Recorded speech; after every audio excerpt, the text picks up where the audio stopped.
해보죠.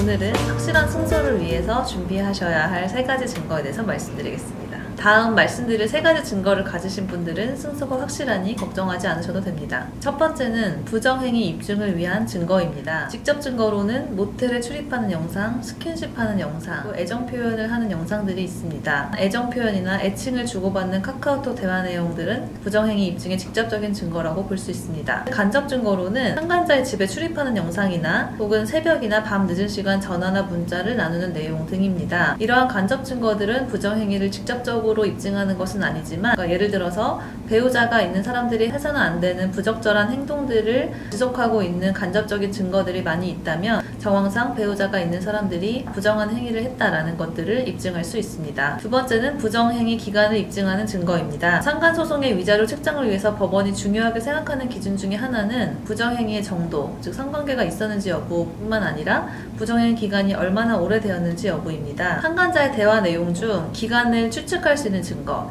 예컨대 두 사람이 대화하면서 우리 여기 2년 전에 이 모텔에 왔었잖아 라고 얘기를 하거나 작년에 만났을 때 어디 갔었다 라는 대화 내용 중 기간을 추측할 수 있는 증거를 쓰실 수 있고, 이와 같은 증거를 통해서 부정행위 기간을 최대한 길게 입증하는 것이 좋습니다.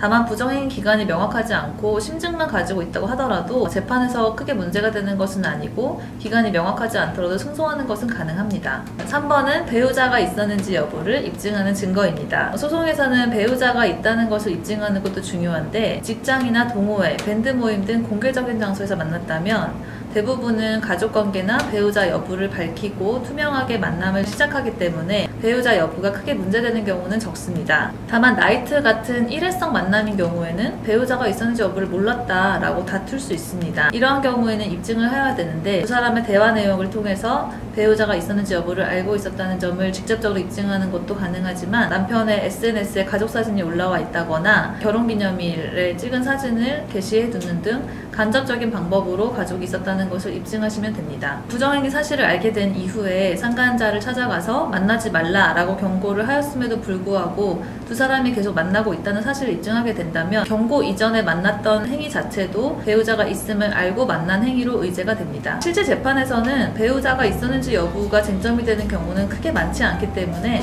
걱정하지 않으셔도 됩니다. 지금까지 상간소송에서 확실한 승소를 위한 3가지 조건에 대해서 말씀드렸습니다. 감사합니다.